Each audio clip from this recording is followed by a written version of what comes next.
Okay. Good morning, I'm Betty O'Hara, and I live in Prattsville, and I was born in Gilboa, New York, February 17th, 1929. And I lived there till I was 19, and I also lived on a farm. And farm life was not easy, and it was during the Depression. And I remember many a time when my mom and dad didn't even have money to put a stamp on a letter. And one time she had company, and she didn't know what she was going to feed them. She couldn't find anything to feed her company. So she went in the cellar, and of course, years ago, they used to keep their vegetables and things in the cellar. She found a potato, she found an onion, and she found a turnip. And she made a homemade soup and they had one egg, and they made what they called egg lumps. And that was their lunch that they gave those people. And what is an egg lumps? Pardon? What is an egg lumps? Egg lump. It was made of an egg beaten up with flour and stuff, and then dropped into the hot soup. So that's what they had, and it was very, very hard going, because I was in the 4th and 5th grade when I had one blouse to wear to school and 2 skirts, a red one and a navy blue one. And every morning or every night, my mother would wash that blouse, and we had one pair of socks, and she washed my socks out every night. And every morning before I got to school, she'd take a cardboard and she'd make a form of my shoe and put it in there, because I had big holes in my shoes. And that's what I did while I was in the 4th and 5th grade. And then along with that, my father's barn got a fire and it burnt right to the ground. And he lost 3 cows, and he lost 2 horses, and he didn't have hardly any insurance, so that didn't help matters either. And at that time, he got very sick, and he lost 28 pounds in 2 weeks. And of course, in those days, you just didn't go to the doctor, as was mentioned here before. And when he finally did go to the doctors, they put him in the TB hospital in Oneonta. And he had what they call undulant fever, drinking raw milk, which was very unheard of at that time. Took him a long time to get over that. But my childhood, I need to too. stop you for 1 second, because I'm picking up their voices. Don't know what I'm saying. You I don't know what I'm saying. picking you up.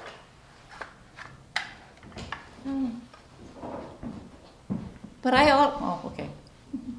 But I also remember the day we got electric in our home, and I was a sophomore in high school, and it was in 1942. And before that, we had to do our homework by kerosene lanterns and lamps and all that kind of stuff, and just listen to the radio if I had a radio. Wood fires, outside John's. And I think the moon was for moonshine, and I think the sun was for sunshine. I don't know that, I'm just guessing. So anyway, the day that I came home from school when I was a sophomore in high school, I walked into my mom's kitchen, and she said, "Hey, Bet, pull that string right there." So I went over and pulled the string, and there was light, electric light in my kitchen. I thought the world had opened up to a whole new, beautiful world, really. It was wonderful to have electric lights, and my father had just put in a new bathroom, and that was when I was a sophomore in high school. Yeah. So that's about it. And then, of course, I started dating a fellow from Prattsville when I was in high school, and he ended up going into the Navy, and I went on to college, and when he came back, I married him. So this is Tom, and this is me. Okay, what I have to do is, let me just set this up.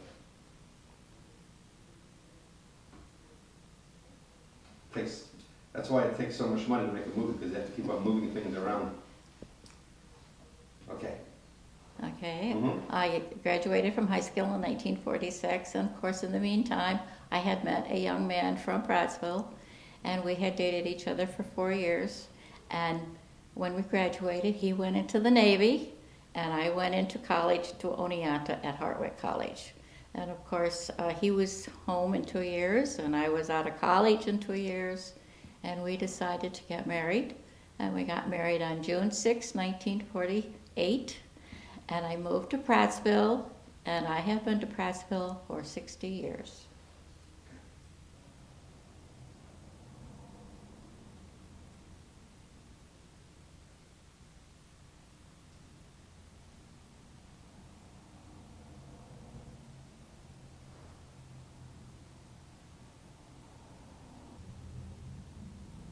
You can hear the beep, and I think you can see a red light, right? Yes.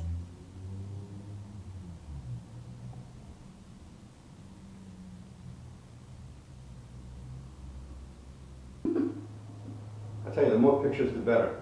Well, I got lots. Okay, you can hold this still just for a second. All right, and this is, who is this? This is Thomas James O'Hara II, and he is the Okay, I'm one. sorry, yeah, I do need the microphone. I thought I'd pick it up, but I'm not. Go ahead again, I'm sorry. This is Thomas James O'Hara II, and he is the one that built our business in 1925. Okay. Okay.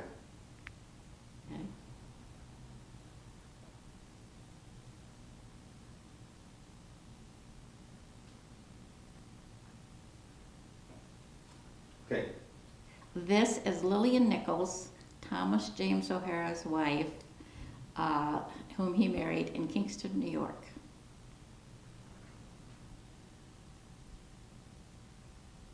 okay. Now, this is a family picture of Thomas James O'Hara's family. This is, I don't know if you want to, We can't you can't do that? do that. Okay. So just hold this really still for a minute.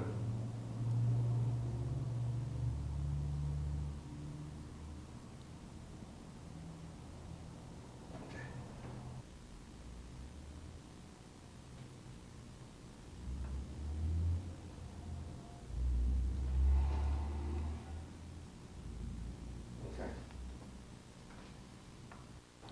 A voiceover person? Okay, this is, explain what it is? This is Main Street, Prattsville, in 1901. Okay. The stuff I have done think- here. I think I know. I think this is terrific. It Well, is good, that's good. Okay, and this is the Fowler House? Well, this is the beginning. This is the tree, and before the gas station was built, and the old carriage house is here. Okay. And it was called the old- Fowler House. And the old carriage house is another whole story of mine. Okay, when Tom and I married, we decided to move back to Prattsville and take over the family business, which Tom would have been the third generation. So this is the first gas station that was put up. And it had one lift, and it was made out of stucco, and it was just a little gas station that sold ice cream and candy. Okay, and this is, And this is another year of the gas station where we added a lift, and you can also see the big elm tree beside of the Mhm. station. okay, the first gas station was 1933, right? This is what year? I would say 35, about, yeah. Okay. This picture was probably taken in the 1948, because as you see, there's a little doodle bug here on the side of the gas station, Mhm. and that was my husband's first snowplow. A grant or two so he And can this edit is- the film. And this picture now is taken when Tom and I redid and refurnished the gas station in probably 1951 or 52. And as you can see, the outside is all different. We put on another lift, and that was really the beginning of our business. Yeah, anyone? Okay, you're on. There's a lot of history to this gas station. When I first moved to Prattsville, I got very much interested in the historical part of it. So I started delving into all kinds of newspapers and everything to get all the info on the gas station. The gas station was built in 1932 by Tom's grandfather. he got very lonely. He was all alone, and he decided to put a little business together. So that's what he did. And then, of course, when the Depression came, his son Al and his wife and children lived in Ohio. And of course, jobs were very hard to keep, and he lost his job. And Right, the I just father, screwed it up. I'm sorry, Kate. the father said, One second. "Oh, I'm sorry."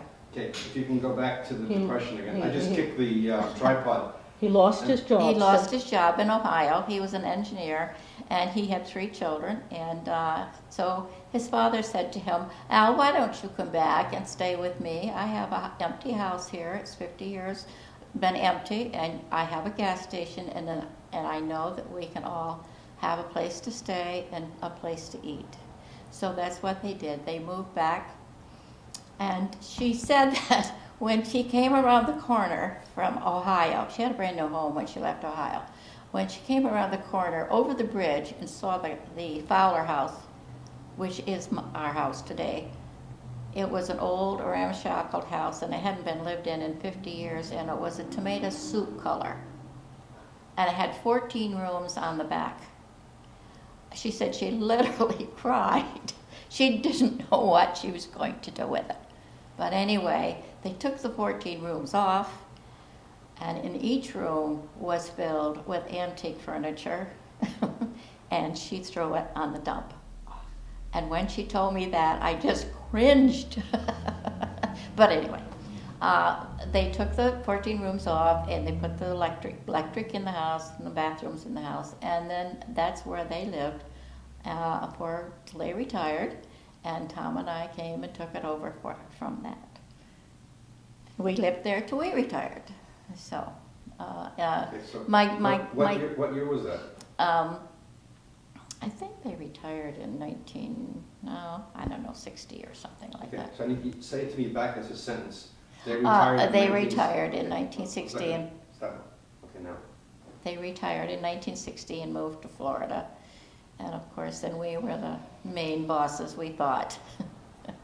And of course, we had our 4 children. And then in later years, our son Michael took over when we retired, and he ran the gas station for 10 years.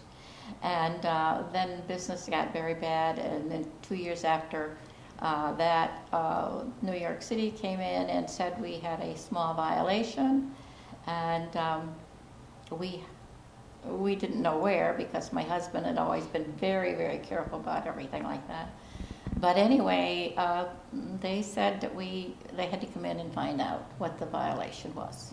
So they came in last April, and about 10 years before that, we had all the tanks fiberglassed to make sure they were all okay. And we kept telling them that they were all fiberglass. We knew there was not a problem, but it didn't matter. They said they had found a violation. And so they came in and they took all of our tanks out, 4 of them, and there was nothing wrong with the tanks. And then they stayed a couple more weeks until they found a little tiny leak by the gas pumps, and that was the violation. But we had lost our tanks, we had to close our station, and so that is the way it is today. My 2 grandsons are going to take it over again, but it will never be a gas station again. So, I want you to talk about what it was before the O'Haras took it over. It was a livery stable for Right. the horses, for the Laraway Inn, which was built after the Revolution. right. One second. I forgot to mention that years ago, when the station was first built, there was a livery stable there, which took all of the horse and buggies and things like that, because our house was a Stagecoach Inn at that time. And that is where the people who came up on the Schoharie County Turnpike would stop and stay overnight and put their horses in the livery stable and go in the house and have a bedroom and rest up for the night. And in fact, there's a story about my great-grandmother. I don't know if you want me to tell that one? my great-grandmother was 17 years old, and she was from Cripple Bush, Kingston. And she came up here to work for Colonel Pratt in the museum here as a housekeeper, just helping in the kitchen and so on and so forth. In the meantime, this blonde, big blonde, broad-shouldered, blue-eyed guy came in from Roxbury, and he went to work for Colonel Pratt in the tanneries. And he was 21 and she was 17. So guess what happened? They fell in love, they got married, and then they went back to Cripple Bush, and they got their belongings, which was a horse, a carriage, a cow on the back, and 2 roosters and chickens. And they came up to the Schoharie Turnpike, and they came all the way up to Prattsville, and they stopped at the livery stable and stayed overnight. And the next day they got in their buggy and they took a ride all the way over to Gilboa and Flat Creek, and finally ended up on Hubbard Mountain in Gilboa. And that's where they made their home.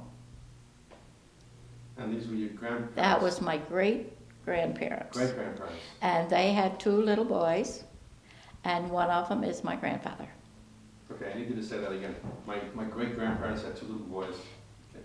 Yes, and Repeat them, my great-grandparents had 2 little boys, 5 and 3, when the father had an appendicitis, and he died from that. I So, gotta do it again. It might be Perry John. 1800s, that's when all the trees were planted, see? Okay, so this was the 1800s? I was Is it the saying- Fowler House? This is still? the Fowler, this is not the Fowler House, no. That was after. This is in the late 1800s. So is it the Laraway Inn still? No.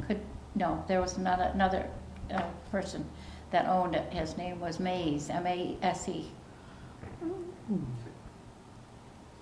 Okay, this is the first one more time, because I think I screwed it up. Okay. Let me see what this is. This is the Fowler House in the early 1900s. So the other one was before? This one's older. The one we just looked at before? Yeah, the maze. Good. Okay. Now, the thing, See the 3 little girls there? Mm-hmm. Okay, so this is 1930s. Right. Okay, so this is the late 50s, early 60s. Yeah. Now it's the O'Hara House. Okay. Not yet. Okay. Okay, the Fowler House, which originally was built by John Laraway and his son Manlius Laraway, and in the 1830s. And he lived there for some time. And the first board meeting of the town of Prattsville was held in that house, in my den. And Zadig Pratt, I can't think who the supervisor was put in, but Zadig Pratt was put in as the overseer of the poor. Okay.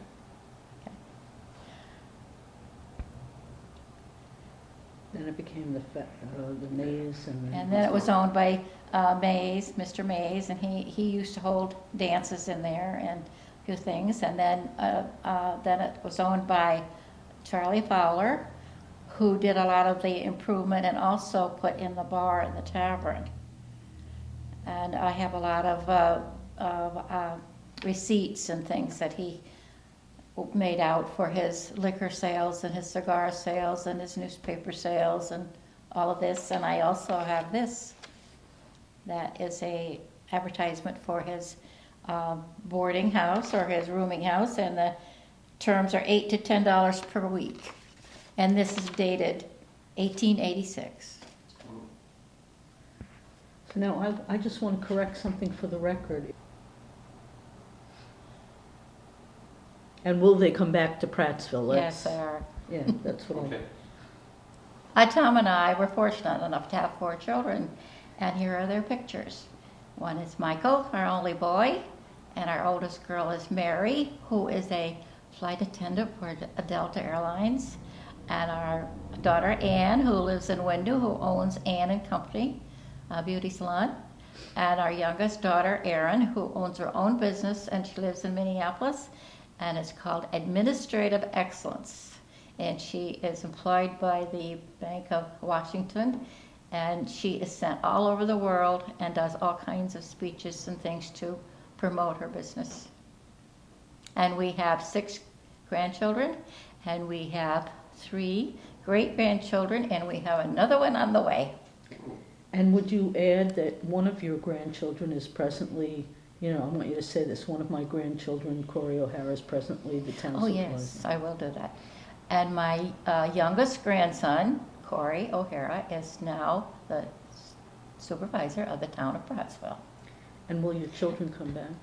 And my boys, my grandchildren are going to take over our business, that we ran for 56 years. And our 3 daughters already own my home. They're going to come back and make their permanent home there in Prattsville. Okay.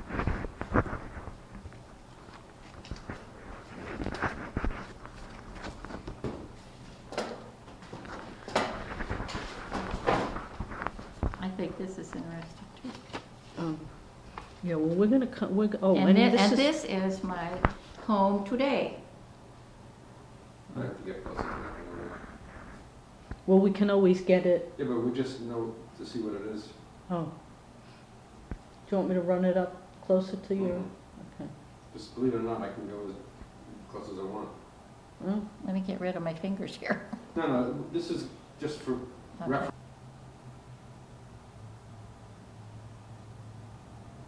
Okay.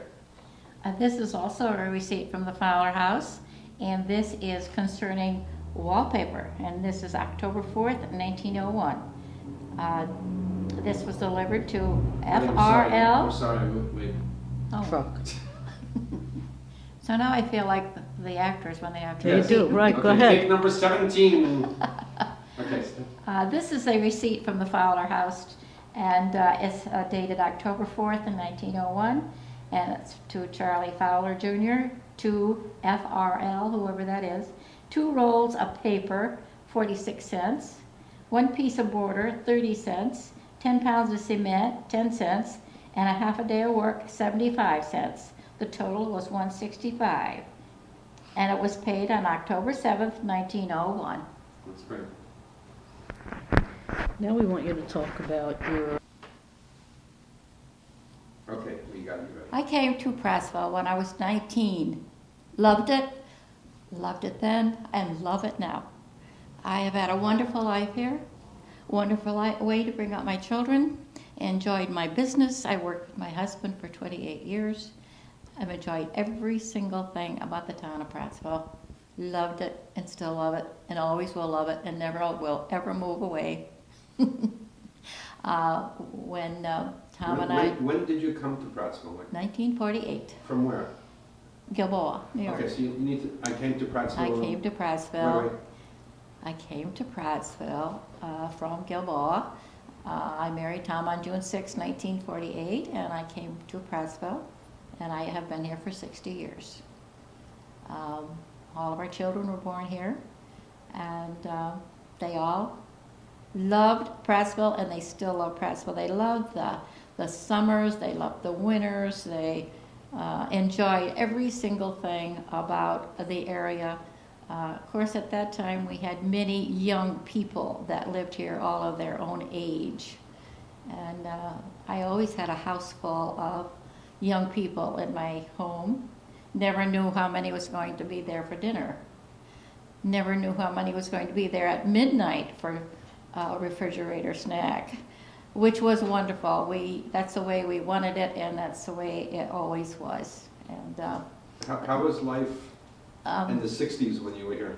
life was good. I always thought life was very good. And describe like what it was like to live here in the 60s. Just like a regular, ordinary, wonderful town. We had lots of neighbors, and we always visited every night, and we would take walks, and we'd get all our kids together and go on picnics and go skiing, and just a wonderful, wonderful, nice life to bring up our families. No hippies? If we saw them, we didn't really pay any attention to them, really. No gypsies? That gypsy story. And I do know stories about gypsies. Can you tell us? Yeah, they used to come into Prattsville and the surrounding areas, and they would go in as a bunch. And they would go to the back doors and the side doors and the front doors and get your attention so that they could snoop around. And usually when they left, they'd either have a bicycle or a wagon full of vegetables, or they would have something they would take. And you would not see them do it. And I went to college to Oneonta, and I used to see them go into the 5 and 10 cent stores. And one day I was in there with a friend of mine, and they came, a whole bunch of them. Now this was a bunch. And they tried to get all the clerks and everybody interested, that they were interested in something to buy. And then there was always a few left that scoured the store and would pick up things and take it. And all of a sudden, they'd leave just as fast as they came in. And that went on a lot in Oneonta when I was out there in the 1947. Yeah. Mm-hmm. Do you know any stories of the gypsies camping at Pratt Rock? No, I don't know that. Okay, so I thought maybe in the newspaper No. we had something like that. Yeah. So, as a young married couple, what did you, what types of entertainment, with other couples, did your life center around We church? usually went to each other's homes and had dinner and played Monopoly or card games or something like that. Because the kids could always go from one home to the other too. We always took all the kids with us. And then go on picnics, and we used to take them swimming a lot, and to the barrier dam and things like that. Very easy, simple life, but fun life. And my kids now, they are 59 and 58 and 55 and 54, and they still talk about their life here, how much they enjoy it. How could you have a 59-year-old if you're only 62? Well, that Is a mystery. Gee, is that all? Really? Yes, really. Yeah. How is life different now than it was back then? In Prattsville? Yeah. Or is it? Maybe it isn't. I really don't see that much difference, really. The younger people are starting to come back. Now, what I mean by the younger people are the people who are out of college and starting their own lives and bringing up their children and so on. I see that they're more interested in coming back to the small towns and starting their lives than 20 years ago. 20 years ago, they wouldn't think of coming back here to start up their lives. But now I see it. I see a lot of the young teachers and young men trying to get their businesses going, and they like this life. And that's the way they want to bring their children up too. I feel that. I see it a lot. How would they earn a living here? Well, that's your problem. See, if they don't get a job in the schools or outside areas, an hour away. A lot of men drive an hour and a half, just so they can live here. That's the way they like it. They want it. And if you don't have your own business, that's what you have to do. Has it been hard running a business here for the last how many years? We have had this business, it was 85 years in the O'Hara family. Through the 50s and 60s, that's when we started our trailer business, which was, it took us 3 years to get our name in front of the public, even though we had been in the public for all those years. But when you first start a new business, I don't care what it is, it takes about 3 years to get your name in front of the public, inasmuch as we were selling travel trailers. That took a little bit of doing, and we finally got that going, and we sold travel trailers for 20 years. It was a hard work where we had our business, and it was long hours. But it was a fun time, and we knew everybody in the surrounding towns and enjoyed everybody, and just had, it was just a fun place to live and work, and I enjoyed it very much and wouldn't have had it any different. You became involved with the Pratt Museum when? I became a board member. I was a board member for 8 years for the town. Loved that, enjoyed that, did all of Old Prattsville Days, organized all of that, and had many, many good times, and we had a lot of people here with those Old Prattsville Days. One time we had 3,000 people. Good job for Prattsville, wouldn't you say? Mhm. And then after I got off the board, then I joined the Pratt Museum, and I've been here ever since. And you're now? And I'm now president of the board, and I work with the Greene County Historical Register, and love all this history, love all this historical stuff. Can you tell us something about, you said your mother, as a young girl, 16 years old, remembers she sat on the banks, and so can you tell us some of your memories of what she told you as her memories? Well, I have her picture here. Bring it out. I have my father and my mother, and this is their engagement picture. Let's get, This is my mother and father's engagement I have picture. this, let's focus on it, so give me a minute. okay. Do you remember where the fire ring was? No, I remember you talking about, I think it was down by the fire hall, but I'm not going to say for sure. Damn, I'm trying to find out some, little stuff about. Do you know any good stories? Good stories about Zadock Pratt, not the stories that I have heard. Okay, I'm still on, I didn't put on pause. This is your mother and father? This is my mother and dad, Merle and Ella Hubbard, who lived in Gilboa, and this was their engagement picture. And my mother was 17 and my father was 20. And this is the age where they told me the story about the burning of Gilboa.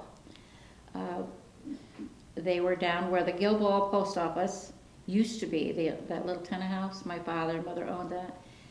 And when they were young, my mother used to babysit there for the superintendent of the fellow that built the Gilboa Dam.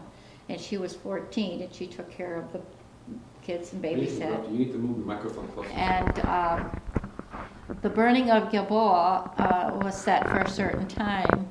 So Mom and Dad went down in front of the where Mom babysat and sat down on the bank and waited for all of this to begin. And Mom and Dad said it was one of the most terrific sights they had ever seen, because there were so many of the people who said they were never going to leave. And New York City said, oh yes you will, because we'll burn you out. And so they did what they said they were going to do. And that night when Mom and Dad sat on the bank, they said you could see these people just frantically running and hollering and screaming and just absolutely terrified. But they had to leave. And this was because of the dam that they were building? Yes, yes. And you know the dam was really supposed to be here in Prattsville. Did you know that? No. Oh, yes. The dam was really supposed to be here in Prattsville, and the night before they were supposed to come in and close down Prattsville, they changed their mind and said it was going to be in Gilboa. And I have articles on that. I have newspaper articles. Very tragic, very, very heartbreaking hardship time, because it was a gorgeous little town. Mom used to tell me how they used to go to the movies there. It was just a wonderful town. Trees lining the streets, beautiful homes, beautiful farms. And in fact, she went with her first boyfriend to a movie down there in Old Gilboa. Yeah. And after they burned it, they flooded it? And after they burned it, then they went to work and built the dam, and it was finished in 1929, the year I was born. Mm-hmm. Mm-hmm. Do you remember the burning of the Catskill Mountain House? It would have. Yes, I do. Can you talk about what you remember of that night and what people felt? And When I was first married, Tom had said to me, "Have you ever been down to the Catskill Mountain House?" And I said, "No." And he said, that's an old building, so I'd like to have you see it." So of course we went down, and what a beautiful, grand place that was, and you could almost feel the moves and the music and the laughing and the joking in the air, and yet there was another soul there but Tom and I. It was the most gorgeous, majestic building. It had great big porches on the front and the back, and big ballrooms, and you could go in that ballroom and it was such a silence, yet you could almost see these people. Then the night it was burnt, I think it started burning at midnight, and the state burned it, and of course the minute they burned it, the place lit up the sky, and of course people from all over saw the fire and saw the flame because it lit the sky right up, and everybody really shed a tear over that. It was a very sad thing to have happen. your mother had all these sayings, She did. and you used to tell. Can you tell me some of Oh them? Lord, I don't know right You don't know offhand. them? As you think of them, just shout them out into the. But tell us of just a few ghost stories connected with this area. There's one about your uncle or somebody up on the Oh, Mount Pisgah. Mount Pisgah. Go ahead. Tell the Mount Pisgah story. Oh dear. Well, my uncle was about 17 or 18, and he was very good friends with two boys here in Prassville, Eddie Moore and Tony Vicevich, I think it was. And they used to go to dances in Wyndham. And there's a shortcut from Wyndham over in Conesville called the Mount Pisgah. And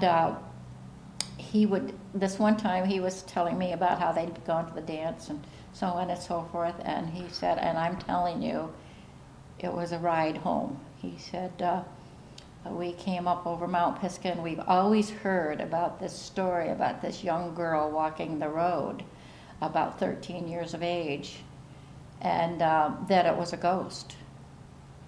And of course I'm sitting there with my eyes bugging out, and he said, and of course last night we saw her. We saw her walking, and he said, and it wasn't just me, all three of us saw her. And he said, you take 3 boys that are 17, 18, and 19, when they say they saw this girl walking in a nightgown. He said it's scary, because we did see her. And all of a sudden she was gone. Did they have any idea who she was? No. Any others? I can't think right offhand. Okay, well we'll Now just... wait, I got one about my house. Oh yeah, okay. One See? second. I love it. And if you think of anything your mother, like Can't think. Evelyn says, it's enough to jar your eye teeth. I love Yes. when she says Yeah. that. It's enough to jar your eye teeth. That's a great one. But your mother Oh, had my the mother had best some. sayings. Yeah, I'll write them down. Oh, write them down, I can't please. think of 'em. I can't, Okay, so we're gonna, one about your house, a ghost Okay, story. this is a story about my house, and it's about 10 years old, maybe.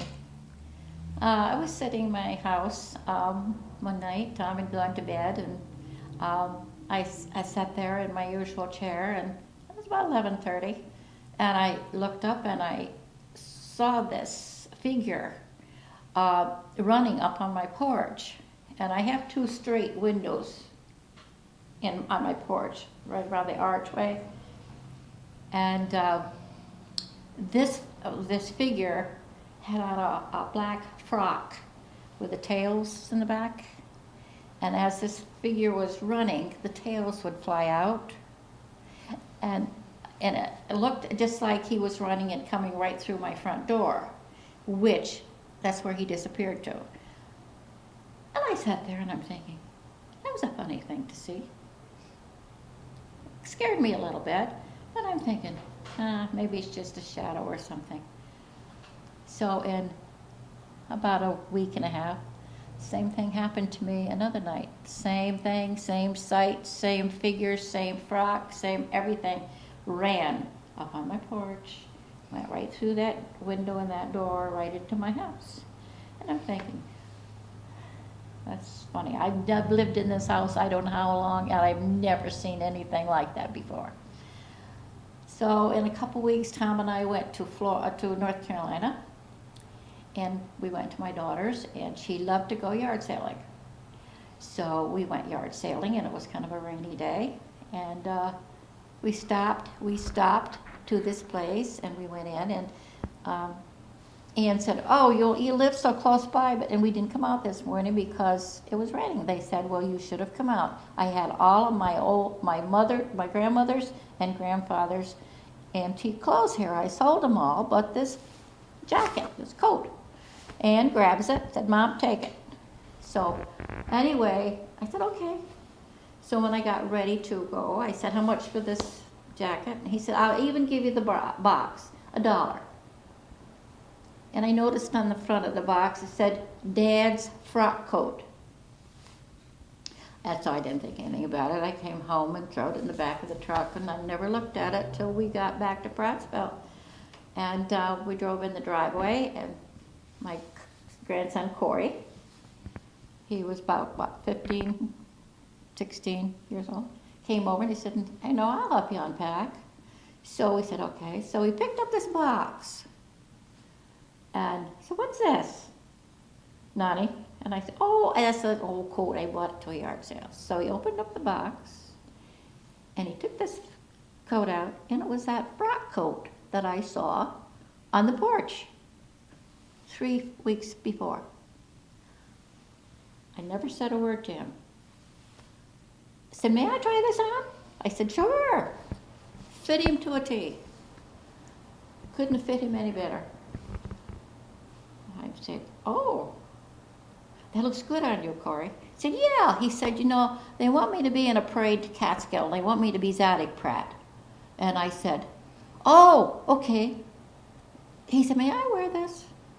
I said, "Sure, you can wear it." So we come up and got Zadig Pratt's hat, and we got Zadig Pratt's boots, and we went to the parade, and he waved to everybody, and they won first prize. It's a great story, huh? It's a great story. Afterwards, I told him about the story of that. Yeah. What did he say? A little bit surprised. He's worn it one more time, but that's about it. Okay, let's think of, my mind is mush by now.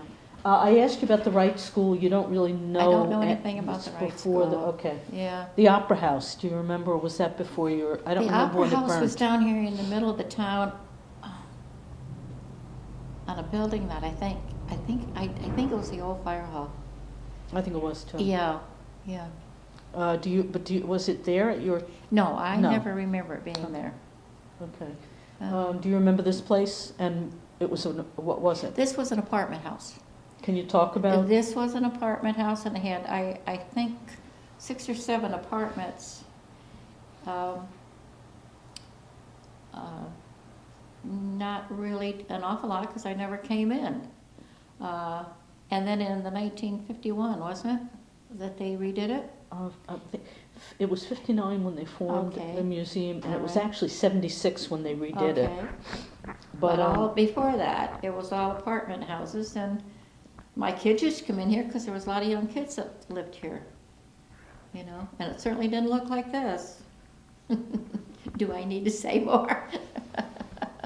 But anyway, I remember the day, the dedication day. It was Oh, you very, do? very, very nice. Mr. Gertler was the head of it. And everybody was here, there was a big crowd, and he was in his tuxedo with his stovepipe hat, and I think I have that newspaper clipping somewhere, Carolyn. that would be great. I do, I think I do. Well, wait, 2 things, one went out of my head. Oh, God.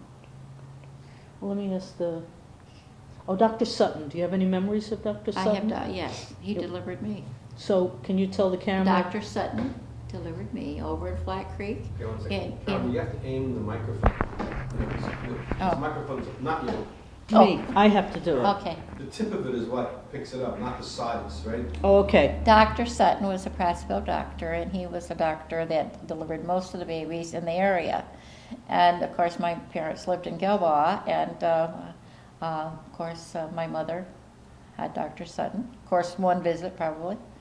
And he came over one day and delivered me in the dining room. They had a bedroom off the dining room because it was a big, big house, and they had to cut off the places and keep them warm with wood fires and things. So that's where I was born. I was born in their dining room. I was breech birth. Yeah. My brother was born there too. 5 years later. Dr. Sutton also? So you didn't go to the doctor a lot? I mean, No. someone talked about, no. No. The doctor would come to them. Yeah. And my mother was born up in Gilboa, up on a big hill, a big round, curvy place, and Dr. Benham was her doctor, and she was the last baby that he ever delivered, because he died the next day. Never knew that either, did you, I never Carolyn? knew that. Can you tell us the cemetery that we called, if you can say this, the cemetery that we now call the Pratt Cemetery is actually the Benham Cemetery. Uh-huh. And Dr. Benham lived next door, but you say it, not me. Oh. You didn't know that? No. Oh. Is he buried in the I Prattsville don't Cemetery? know. I don't know. We have to go see. It's the Benham Cemetery, and you know Peter Perrone? Yes. Peter Perrone's house was Dr. Benham's house. Okay. And there's a ghost story about that one, isn't there? Yeah. So maybe. can you, do you know the There's ghost? a ghost story about that because we had a very bad flood here many, many years ago, and a young girl fell in the water, and her hair got tangled up in the wood that was in the water underneath the foamy, chocolate-covered stuff, and she fell in like up on the upper end of town here, and she went on down to Ruth Cronk's place, and that's where they found her. And that's where they say that she is the ghost in Dr. Benham's house down there. And they've seen her. Not me, but they've seen her. And just say, and the cemetery we call the Pratt Cemetery is actually called the Benham Cemetery. And the cemetery that we call the Press Cemetery is actually Dr. Benham's cemetery. And I can also tell you what I did this last Halloween, if you'd like to know. Yes. And I'm ashamed to tell it. What? I have always wanted to go Halloweening in a cemetery. Never could get anybody to go with me. So this year, we had a big Halloween party, and they had wagon rides. So we had talked about it, a couple girls and I, and thought maybe it'd be fun to do, but we didn't decide to do this till about 2 hours before the wagon started out. And I said, I don't really know if I ought to do this because my son is a supervisor. Oh, it's okay, Bet, it's okay. So anyway, I got Emily Morse, and I got Mindy Sokol, and I got Michelle Blaine, and somebody came to the cemetery that I had no idea who it was. But anyway, I got dressed up as a witch, and Emily was a ghost, and Michelle Blaine was a witch, and she looked like she was 7 foot tall. She's a tall girl anyway, you know, with a long high hat. And we got saying what we were going to do, you know. We were going to hide behind the tombstones, and we were going to do all this stuff. So anyway, I looked up, and here this man is walking in the cemetery. I said, I don't know you. He said, no, you don't. And I said, well, who are you? He said, I'm Wayne. I said, Wayne who? He said, just Wayne. I said, but I have to know who you are. And he said, I am a friend of your grandson's, Captain Corey. That's all I got out of him. And what we did, we had a plan with Corey that the tractor and the wagon he'd come down through, and we would start walking like from the middle of the cemetery in the dark, and we had flashlights underneath our mask. And we'd walk down like this, kind of wobble in and out, you know, like crazy, and make these awful, terrible sounds. And I had a scarecrow that you could push a button and it made this terrible, terrible noise. And anyway, that's what we did when they went down through. And then on the way back, then they stopped. Corey said something was wrong with the tractor, and he'd stop, and the kids were piled on that hay wagon. And so anyway, we hid behind the tombstones, and I had my flashlight underneath my mask, and I had a witch hat, and we made all kinds of sounds. And those kids didn't really say anything for a little while. They took it all in. And then somebody said, "We're not afraid of you." And then they all started, "We're not afraid of you." And I said to the girls, "They are afraid of us, and that's why they're saying that." But anyway, it got so cold when we were there. I said, "I don't know, girls, but I'm getting so cold. I feel like my bones are going to break." They said, "Well, we do too." I said, "I tell you, we shouldn't be here." So anyway, I went home, and I could not get warm till about 11 or 12 o'clock at night. And I thought, sure, it was just me. But Emily said she got that way too. And I didn't say anything for like a week and a half to my daughters. And finally I told my daughters, and they said, "Mom, we can't believe this. You're 80 years old, and you're going to the cemetery scaring these kids." I said, "Well, I've always wanted to do that. But you know something? I'm really ashamed that I did it." "Well, why?" And I said, "Because I feel that I degraded these people. I entered their place that they've been for 20 years. And I said, I turned and said to Zadok Pratt, 'I'm sorry, Zadok Pratt, but I had to do with this.'" And did he forgive you? But anyway, that's what I did Halloween night. That's great. Okay. You don't put that in. Oh, some of that is good. Wait, you have to see what he does with it to edit the film, right? Because we don't know what the We don't storyline know is. where it's gonna go yet. Right, we don't know where it's going to go yet. So, I have another story about my mother's house. yeah, scary.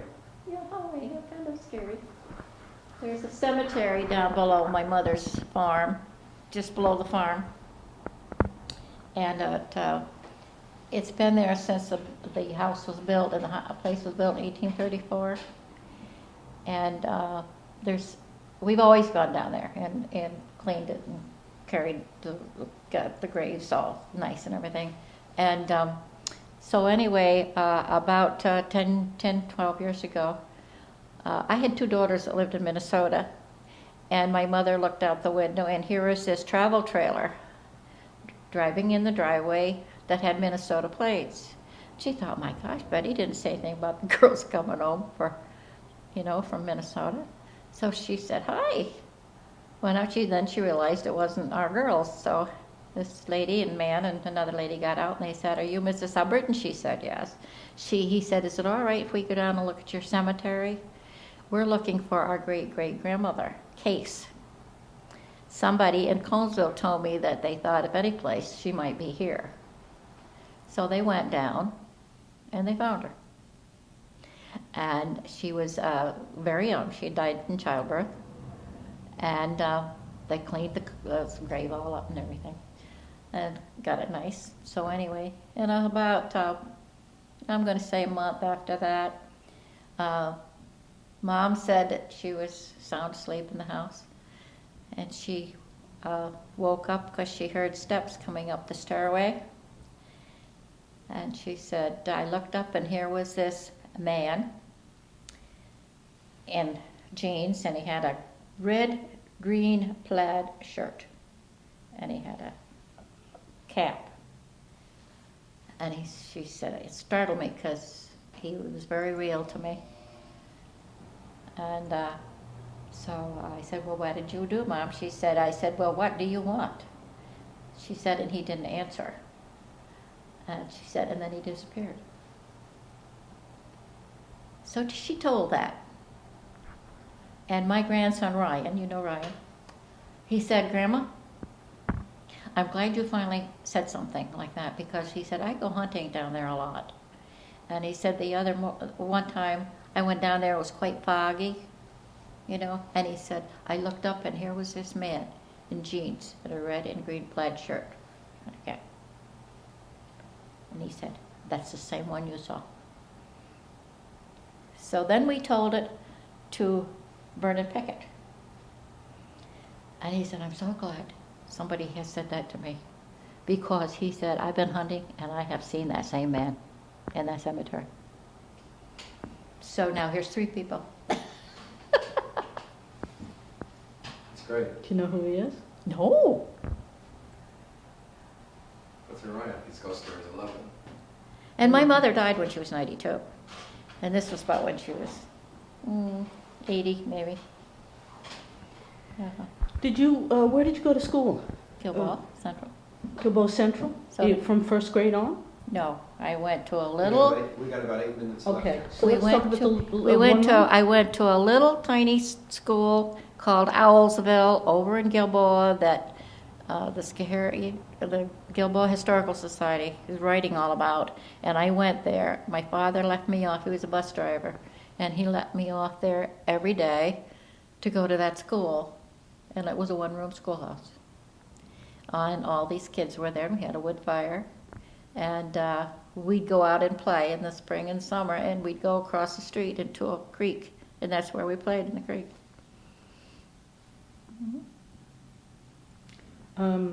Was there, I mean, obviously not, but, you know, as far as regulations are concerned or quality of education, what was it like? I mean, did you have first to sixth grade all in one room, and did the older ones help the younger ones? So can That's you why it describe was. it?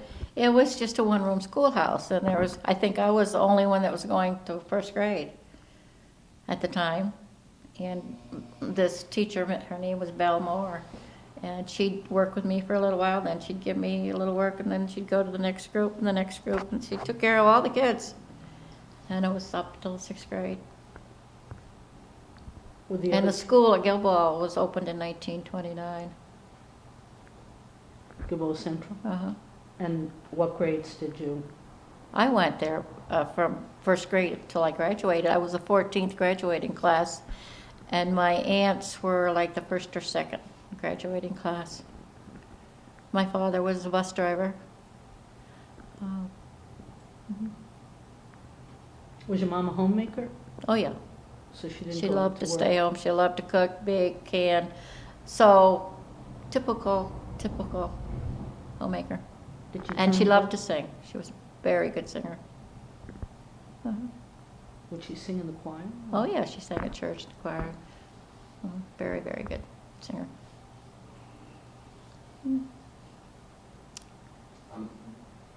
I'm looking to see if- You want to take Yeah, it. well, okay, I mean, I don't know how much time I have, but I'm just curious to know, like, You got 5 minutes. okay, you know, I want to get some of the past of when you were a child. Did they had wood burning stoves, right? I mean, and how did they make, they had those big cast iron stoves, Right, and right. they made, so how long did it take to cook a meal? And so can you talk a little bit about that? Well, they had the big flat cast iron stoves with the reservoir on the end. That's where you got your hot water. That's what made your hot water. And my mother she was a very good baker. She baked everything. Wonderful.